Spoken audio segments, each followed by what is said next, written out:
Assalamualaikum warahmatullahi wabarakatuh. Selamat pagi. Bismillahirrahmanirrahim. Bertemu dengan saya, Laili Rahmatul Ilmi, pada mata kuliah Rekam Medis Elektronik. Untuk pertemuan pertama, kita akan membahas terkait dengan konsep dari rekam medis elektronik serta bagaimana isu secara global dan implementasinya di dalam sistem informasi kesehatan.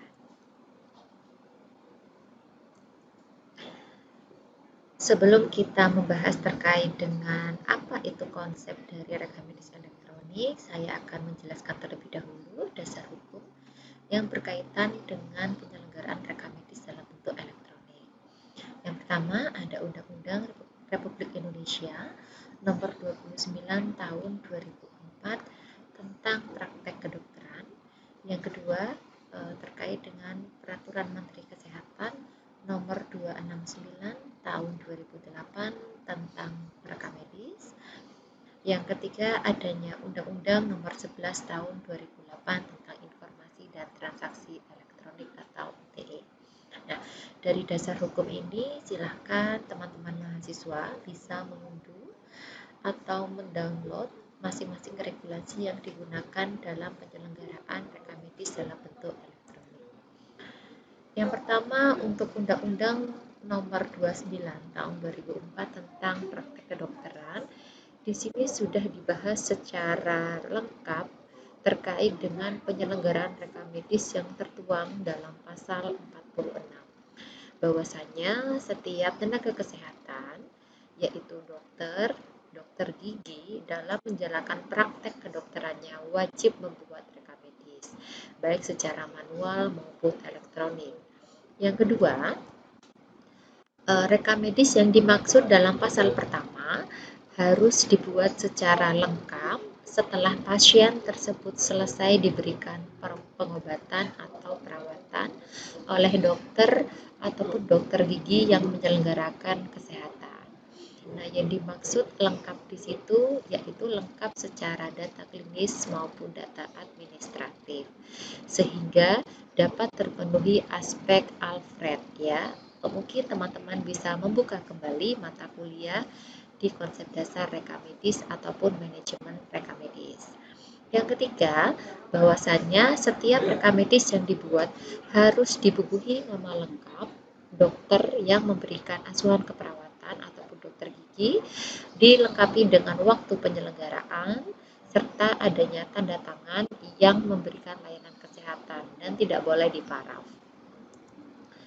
Nah, bagaimana regulasi yang kedua? Nah, di dalam regulasi Peraturan Menteri Kesehatan Nomor 269 Tahun 2008 dijelaskan bahwasannya pada pasal 2 rekam medis harus dibuat secara tertulis untuk rekam medis manual, lengkap dan jelas. Begitu juga dengan elektronik.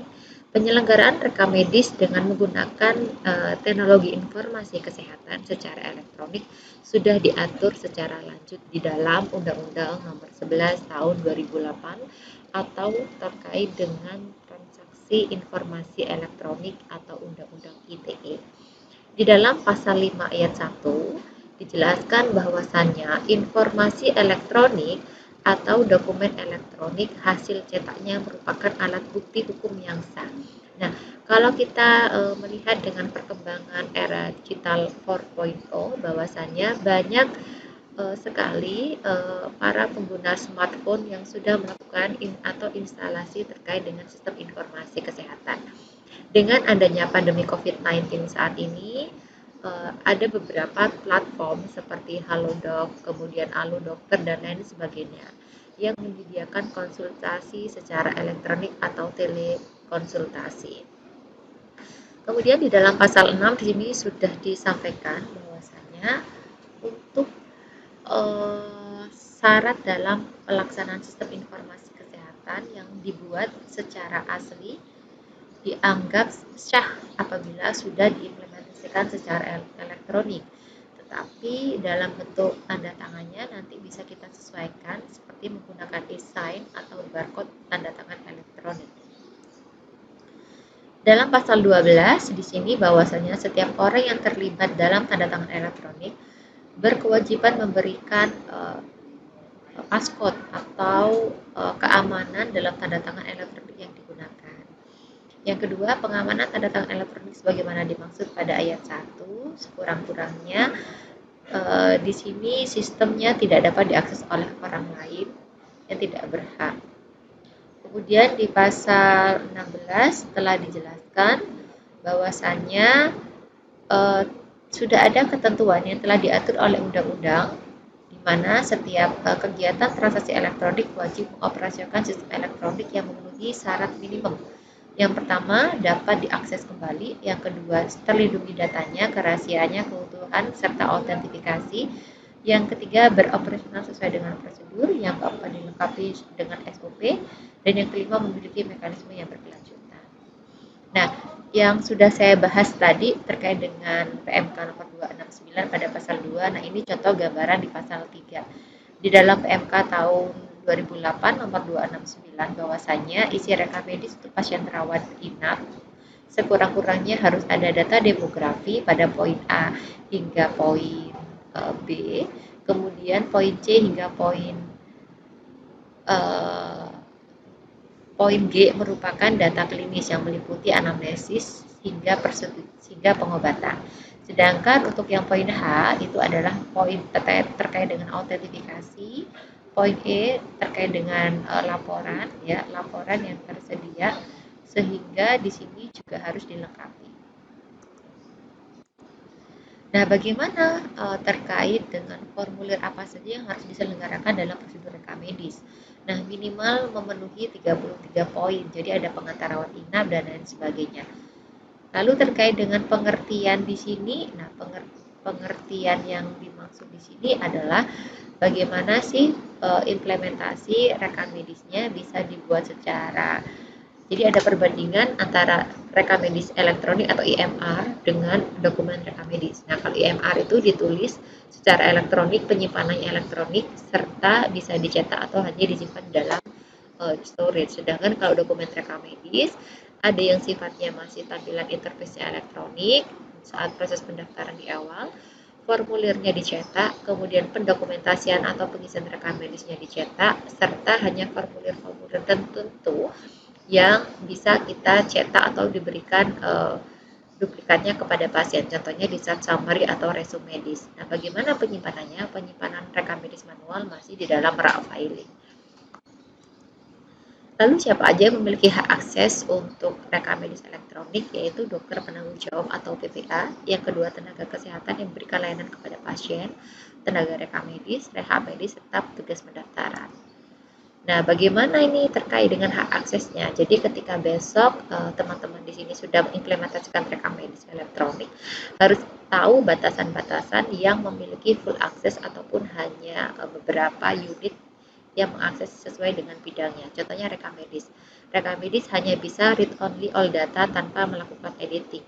Bisa melakukan input coding rawat jalan maupun rawat inap, bisa melakukan perubahan dan penambahan identitas atau data demografi, serta bisa melakukan open access terkait dengan penjaminan atau terkait dengan penggunaan atau pemesanan rekam medis. Nah, sedangkan kalau dokter bisa entry data untuk data klinis pasien, bisa melakukan order farmasi, laboratorium, serta radiologi. Kalau petugas pendaftaran hanya only open access serta terkait dengan entry data untuk data demografi atau data identitas. Tenaga kesehatan seperti perawat, gizi, bidan, dan lainnya bisa melakukan entry data sesuai dengan bidang keilmuan, serta melakukan monitoring, dan tidak bisa melakukan order obat ataupun lab serta radiologi. Nah, bagaimana sih isu secara globalnya? Jadi secara umum di negara-negara berkembang saat ini sudah banyak dikembangkan terkait bisnis implementasi rekam medis elektronik.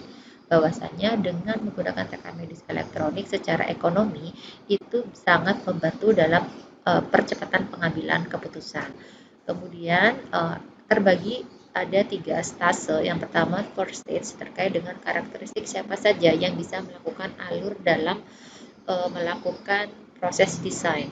Kemudian akses serta keakuratan data yang dapat dihasilkan. Kemudian di sini rekam medis elektronik hanya sebatas di unit rekam medis elektronik saja. Sedangkan untuk yang stage 2, di sini keuntungannya bisa terkait antar unit, misalnya rekam medis dengan farmasi, sistem informasi farmasi, rekam medis elektronik dengan sistem informasi laboratorium. Nah, itu sudah bisa sharing dokumen dengan menggunakan standar protokol terkait dengan sharing data. Kemudian sudah bisa dilakukan order management serta hasil luarannya, yaitu dapat melakukan analisis data. Tentunya para pengguna rekam medis elektronik di sini memiliki pengalaman dalam peningkatan kualitas datanya, mengkompilasi setiap data yang diberikan oleh tenaga kesehatan, sharing data, kemudian dapat menurunkan angka resiko kerusakan atau rekam medis yang rusak. Nah, dalam jangka panjang, sebenarnya investasi rekam medis elektronik tersebut dapat disediakan kepada para penyedia layanan kesehatan, sehingga secara tidak langsung dalam jangka panjang, dokter bisa melakukan antisipasi ketika dokter tersebut dapat melakukan manajemen sistem terkait data klinis pasien yang akan dientrikan. Secara ekonomi, dokter lebih hemat tenaga dan waktu karena bisa diakses dimanapun dokter itu berada, dan juga menyediakan terkait dengan kecepatan pengambilan data atau pengambilan keputusan dan sharing informasi data klinis pasien. Nah, bagaimana sih terkait dengan riwayatnya? Nah, yang pertama pada tahun 1950 sudah ada istilah Health Information System. Kemudian pada tahun 1960 hingga tahun 70-an sudah ada komputer terkait dengan computerized terkait dengan primary record untuk pasien. Kemudian pada tahun 80 hingga tahun 90-an sudah ada electronic medical record, dan tahun 90 hingga saat ini sudah ada health electronic record. Nah, ini terkait dengan health management teknologi yang ada, bahwasanya dengan isu global, penerapan rekam medis elektronik terkait dengan sistem informasi kesehatan harus mendukung 5 aspek. Yang pertama, paling nggak sudah ada tersedianya di sistem support system, di mana sistem informasi kesehatan ini sudah sangat pintar secara komputerisasi yang dapat memberikan layanan atau panduan dalam pengambilan keputusan secara elektronik. Yang kedua, adanya informasi sistem. Nah, CPOE atau terkait dengan peresepan elektronik, kemudian penyelenggaraan rekam medis elektronik. Yang ketiga ada electronic health record atau EHR serta penyelenggaraan personal health record. Nah, mungkin teman-teman kalau penasaran seperti apa sih Ibu personal health record, kalian silakan akses di Google, di Play Store ataupun di iOS. Nah, di sana sudah ada beberapa aplikasi sistem informasi yang berkaitan dengan personal health record. Misalnya, akses untuk proses perekaman aktivitas terkait kardiovaskuler. Nah, di sana kalian sudah bisa ngentri data, melakukan aktivitas sesuai dengan yang diperintahkan di dalam aplikasi. Nah, di akhir sesi kalian bisa mengunduh program olahraga kalian untuk kardiovaskuler. Dan yang ketiga, adanya electronic communication and connectivity, bisa melakukan akses atau sharing data melalui email, web messaging, and telemedicine, yang dimana dengan adanya electronic communication ini bisa memfasilitasi komunikasi yang secara efektif antara pasien dengan dokter. Telehealth, contohnya patient support dan include patient education, seperti contoh HelloDoc, kemudian atau Allo Dokter yang bisa melakukan komunikasi melalui smartphone. Yang akan mendatang, the future, sudah ada health information exchange. Jadi secara pandangan ke depan, kita bisa melakukan transaksi data pasien antar rumah sakit, antar puskesmas, bahkan antar negara. Itu sudah sangat memungkinkan untuk future, untuk masa depan ya. Nah, bagaimana bedanya antara CPR jadi dengan EMR? Jadi kalau CPR di sini memang sengaja merekam suatu pencatatan data klinis maupun data administratif pasien secara desentralisasi yang tersedia di komputer rumah sakit dan tersimpan di dalam software atau sistem software. Sedangkan kalau EMR di sini secara umum menyediakan sistem pencatatan yang mengcapture terkait dengan data klinis pasien, riwayat penyakit, diagnosis yang tersimpan di dalam suatu single repository. Jadi suatu server di mana IMR bisa transaksi atau pemesanan suatu order dari dokter menuju laboratorium, dokter menuju farmasi, sehingga nanti bisa melakukan transaksi data. Nah, ini contohnya, ini yang ini contoh nanti terkait dengan tadi in the future, future-nya terkait dengan integrated personal health record.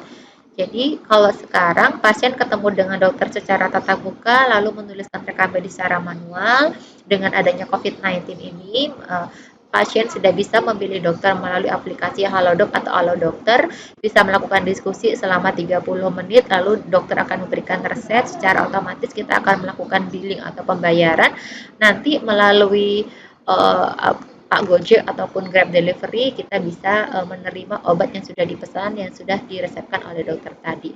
Nah, itu contoh personal health record. Tetapi kalau yang electronic health record, jadi data-data pasien, dokter tinggal melakukan telekomunikasi, telekonsultasi dengan pasien ataupun keluarga, lalu dokter akan meresepkan secara elektronik, datanya akan tersimpan di dalam storage seperti platform di atas ini. Selanjutnya bisa melakukan transfer informasi antara pasien dan antar hospital. Nah, keuntungannya dengan integrated personal health record, tentunya di sini pasien bisa melakukan akses secara dasar untuk informasi kesehatannya. Pasien bisa juga melakukan pengecekan terkait dari hasil pemeriksaan kesehatannya. Kemudian pasien bisa melakukan sistem rujukan ya. Setelah ada pengantar dari dokter, dan tentunya pasien bisa melihat keseluruhan data pasien yang telah diberikan, telah dilakukan perawatan dan pengobatan. Ini adalah referensi yang digunakan. Silakan teman-teman mahasiswa bisa membaca jurnal untuk mendukung mata kuliah dari rekam medis elektronik. Terima kasih, kurang lebihnya mohon maaf. Assalamualaikum warahmatullahi wabarakatuh.